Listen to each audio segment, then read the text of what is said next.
Hi, and welcome to Finding Your Way Through Therapy, a proud member of the Sightcraft Network. The goal of this podcast is to demystify therapy, what can happen in therapy, and the wide array of conversations you can have in and about therapy.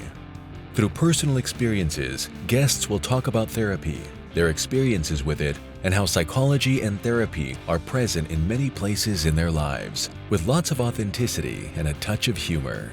Here is your host, Steve Bisson.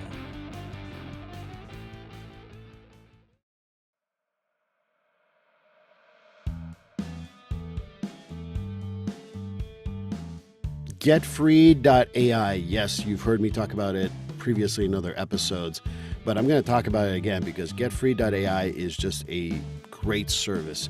Imagine being able to pay attention to your clients all the time instead of writing notes and making sure that the note's going to sound good and how are you going to write that note and things like that. Getfree.ai liberates you from making sure that you're writing what the client is saying, because it is keeping track of what you're saying and will create, after the end of every session, a progress note. But it goes above and beyond that. Not only does it create a progress note, it also gives you suggestions for goals, gives you even a mental status if you've asked questions around that, as well as being able to write a letter for your client to know what you talked about. So that's the great thing.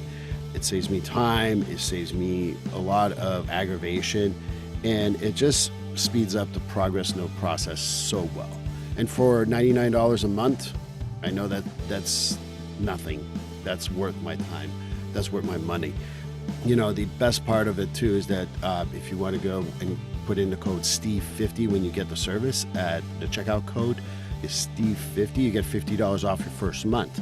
And if you get a whole year, you save a whole 10% for the whole year. So again, Steve50 at checkout for getfree.ai will give you $50 off for the first month. And like I said, get a full year, get 10% off, get freed from writing notes, get freed from always scribbling while you're talking to a client, and just paying attention to your client so they win out, you win out, everybody wins. And I think that this is the greatest thing. And if you're up to a point where you got to change the treatment plan, well, the goals are generated for you.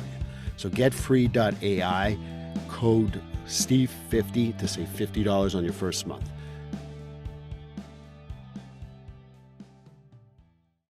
Alors, c'est Tigidou, mon affaire. Everything is hunky-dory. That's the best translation I can find. Welcome to episode 198 of Finding Your Way, Resilience, Development, and Action. If you haven't listened to episode 197, it's with the Mental Men. Bob, Dennis, Andy, Chris, and Pat came in, and I hope you go back and listen to it because it was a really good episode.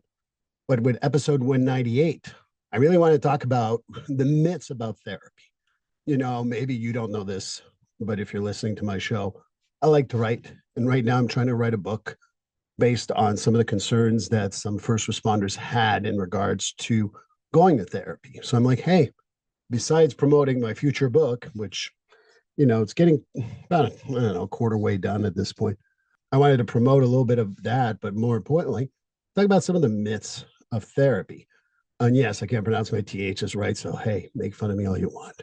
But what I'd like you to do is to really think about some of the stuff that people think about therapy and then go from there. So the first thing I would like to talk about is, you know, what happens when we close the door? So you will know, this is unfiltered therapy. We learn things from TV that are not true, number one. Number two, in therapy, and you know, like I remember my training, and yes, I do remember that far back for those who are going to make fun of my age, but yes, when I trained I did in the late 90s, early 2000s for my master's, we learned a lot of different things. And I give shout out to Peter Toscano, among others. Len Dorfler had a great influence on me too, from Assumption, now University. At the time it was a college. They taught me a whole lot, and Peter was good at breaking down some of these myths. And I really want to make sure I bring it up to you guys. So here's a few of them that you can discuss, and I wanted to discuss with you, and you can tell me what you think about. The first thing is swearing in therapy. Well, if you listen to this podcast, I swear. I feel I should swear right now, but it's not appropriate, but I do swear. And in therapy, clients will swear as well as I will. And we don't swear at each other. We swear about situations. We swear about other things. But you can swear in therapy. And I've heard people before saying, that's not appropriate. That's not right. I'll tell you one thing. Nothing's more authentic than a good fuck. Really well placed.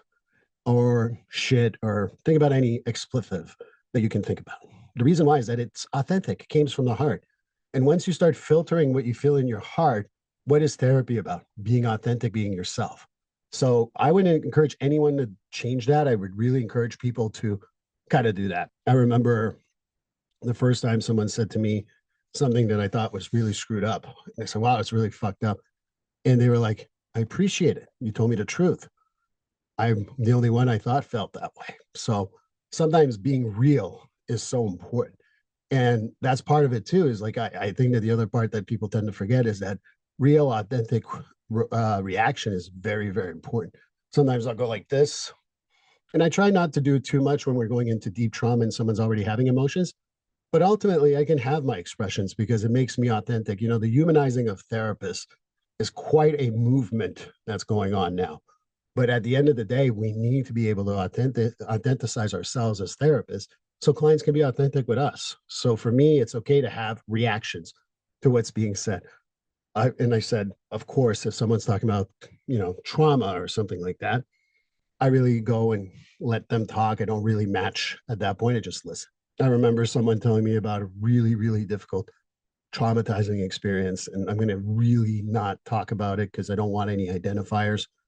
And yes, that I believe in the ethics of not putting any identifiers on people. But I remember going, geez, I can only imagine it was really screwed up and really fucked up as a situation. And they burst into tears and like, I never said this to anyone. I was afraid people would make fun of me. People would not think it's that bad. And you really had a great reaction. So I think that for me, giving those examples is really important because that's what help that individual heal. So I don't want to go into too much details because I don't want to identify anyone. So I hope that makes sense. And the other truth is that we're human. I said that earlier, but one of the things that happens is clients wonder if we think about them outside a session. Of course we do. Do we think about it in any creepy way? Of course not. I'm not creep, but I certainly think about people professionally. I was in New York City last week and I have a few clients who are from that area. And I remember walking in a couple of areas where I think they grew up. So I was wondering if Jane Doe, John Doe, I wonder if they went there, if they went near here, or what have you. So I think that sometimes it's important to realize that we think about our clients outside the session. When a client has had a pretty rough session, I'll text them the day after. Is that something that everyone does? Of course not. But I do it because, hey, you know what? You were having a tough time. Let me know about it. Most of my clients really appreciate that because they feel like they're being listened to and they know how difficult and they think that I understand how difficult it is for them. So I really like to do that. The other part too that I really want to remind people is my life isn't perfect. In fact, I don't know of any therapist whose life is perfect. And that's okay. You know, one of the things that I like to remind people is I'm in therapy too. I have stuff I got to work on, and hopefully I'll be working on my stuff for the rest of my life. I know that therapy is, people say we only use it when we need it, and that's fine. I'm okay with that. My view is we can all use therapy. Do we need it all weekly, daily? No. Do we even need it every other week? No. I mean, I go to my therapist right now every 5 weeks, 6 weeks. I'm doing pretty good right now, which is great. But I do have my own problems, and yeah, I do my best with my kids, but sometimes that's hard. I have relationships, sometimes they're hard. And it's okay to be able to talk about that when clients ask me if I'm perfect, I'm far from being perfect. And it's okay for you to start thinking about your therapist not being perfect. Authenticity, being yourself, is very important. And that when a therapist is not perfect, I think that helps the authenticity of the individual. We handle our own struggles. If I'm having a good hard time, even on podcasts right now, you have no clue if I'm having a hard time right now. I don't believe I'm having a hard time right now. I'm knocking on wood. I guarantee you my desk is made of wood. But sometimes I do have my own stuff. I don't bring it to session. I really handle my own struggles. But sometimes I gotta really think about my own stuff and not let it bleed out in the session. But we all have it, right? We all have health issues. We all have family members. We all have things that goes on. So just remember, for those of you who I don't think I mentioned it on the podcast yet, I had surgery a few weeks ago, a gallbladder removal, tucked in a hernia, and I took a few days off. But ultimately, I probably should have taken a little more time off. When I came back, I did okay, but like I think it was a Tuesday. Tuesdays I work late here. One of my clients, my later clients, looked at me. She said, "Don't take this the wrong way, but you look like shit." And I said, well, if it makes you feel any better, I feel like shit. And she's like, oh, I'm sorry. We can cut the session short. I'm like, no, I can handle it. But if I can't, I'll let you know. And people think about that as well. You share too much. No, I think it's good to tell people I have limits. I have issues. And there's sometimes I don't know where to set a limit. She helped me set that limit. And sometimes we learn from our clients, which is another thing that we'll get to. But we learn from our clients as much as you learn from us. And any therapist that say they don't, I wouldn't trust them, frankly. But that's one of them. And then the other thing too is, you know, I've been through a divorce, very amicable with my ex-wife. She's pretty good actually. But sometimes, bringing that journey of my own struggles with divorce, because as amicable as it was tough. It's hard to go through a divorce for anyone.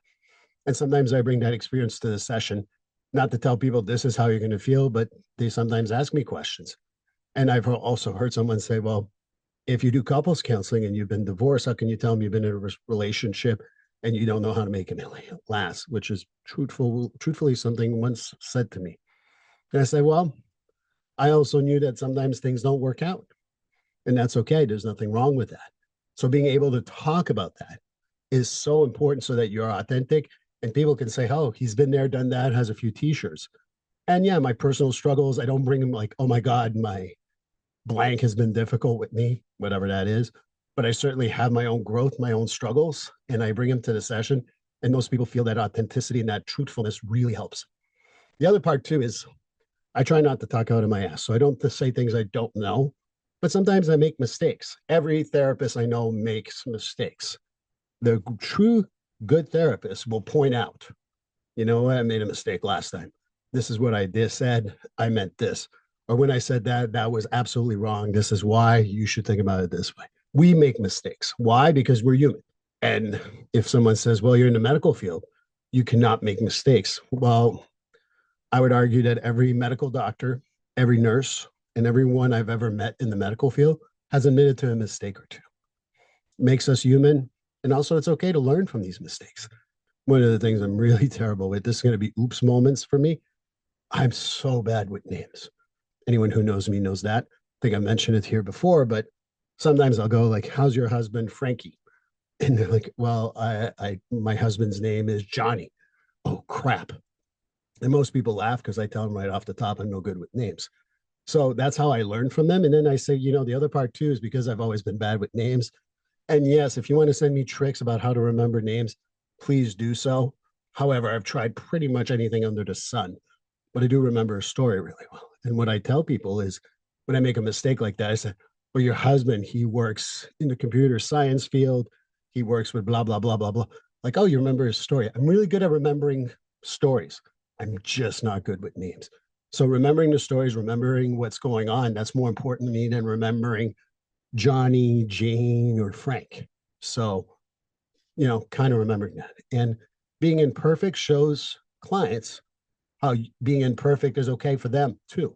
I think that sometimes we struggle with realizing that we can make mistakes and it's difficult to admit. But I make mistakes. I think I've been known in my soccer training when I used to coach soccer. I'd tell the girls if I don't make 10 mistakes in a day, I've had a pretty good day. It's okay. And it makes me a better therapist because I learn. It actually came up today. They asked me, like, do you think you're the best therapist? I'm like, by far, no. I'm not the worst therapist, but I'm up there. And people are like, well, that may be arrogant. I'm like, no, but I know I have to learn. And learning is key. A few years ago, I didn't know what IFS stood for, internal family systems. So, I'd say, like, I don't know what it is.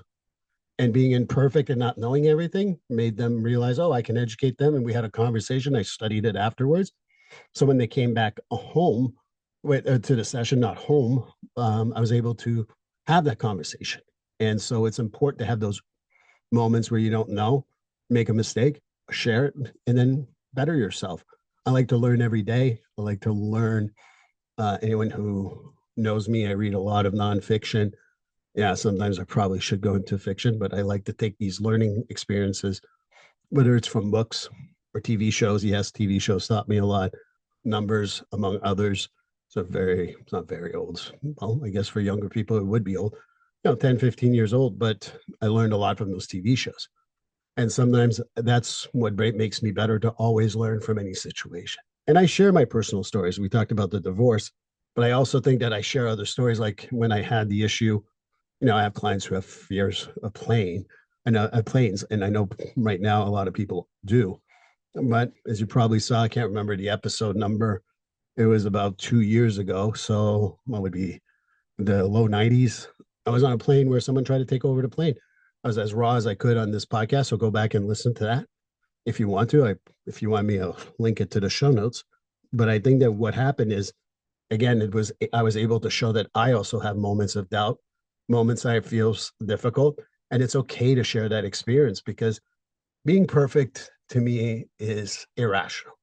And we talk about perfectionism and all that in my sessions, particularly with the cognitive behavioral stuff. But I'm able to share that. Did I share those experiences when I was still struggling? No, I didn't. I choose to share them when it's appropriate. And when is it appropriate? Wow, that's called clinical judgment. People who tell me, well, what's clinical judgment? It's years and years of experience. Goes back to a little bit of what I tell people is that my fees, sometimes people are like, oh, aren't your fees a little more expensive than most? I'm like, well, you're probably not paying for the session I'm doing today. You're paying for the 20 plus years of experience I have, personal as well as professional, in order to learn. So that happens. But you really need to have that balance. And sometimes I do share personal stuff. Sorry, Toronto, but yeah, I'm a Montrealer, not a big fan of Toronto at all. And so my clients sometimes know about that. And I share about my love-hate relationship with Toronto, being a Montrealer, talk about hockey. And yeah, I'm a big fake for some people. I'm a Canadiens fan first, Bruins second. And people are like, oh, you can't pull for both. Well, if you're a hockey fan, you can do whatever you want. And sometimes I share that, sometimes I don't. But ultimately, it's being able to be yourself. People want to know that you're a person. I've never met one of my clients saying, oh my God, you're too much of a person. Do I talk about myself for 40 of the 50 minutes? No. Do I spend sometimes opening up a little bit at the beginning or when it's appropriate? Yes. But it's clinical judgment. Sometimes I have a few clients, if I don't open up at the beginning of a session about, it didn't happen yet this week, but someone's going, how are you? I went to New York, had a great time or whatever. How are you? What's been going on? It opens the conversation for them and it opens the conversation for me. And we can go into really good places with all that. So a few key points to remember. We're human. We make mistakes. It's a collaborative journey, as in clients and therapists learn from each other as much. And I really kind of like grow from all that. So those are my little points here. I hope this was helpful as a podcast.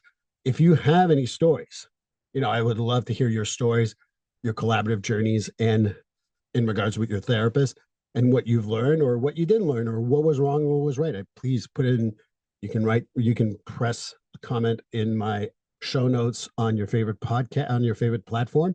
You can also write to me directly if you wish. My email is available on most platforms also. So please share me your own therapy misconceptions, what your journeys and how it went. So I do appreciate you sharing that. And of course, share it with friends, even if it's just a couple of minutes of this one or whatever, just share it with people. That's always important. So that is my conversation about therapy. But that's it for episode 198. Thank you for listening. Write to me as much as you want. But for episode 199, which is the final episode of Finding Our Way, Resilience, Development, and Action, we'll be talking to Karen Pascal. And I hope you join me then. Please like, subscribe, and follow this podcast on your favorite platform. A glowing review is always helpful. And as a reminder, this podcast is for informational, educational, and entertainment purposes only. If you're struggling with a mental health or substance abuse issue, please reach out to a professional counselor for consultation. If you are in a mental health crisis, call 988 for assistance. This number is available in the United States and Canada.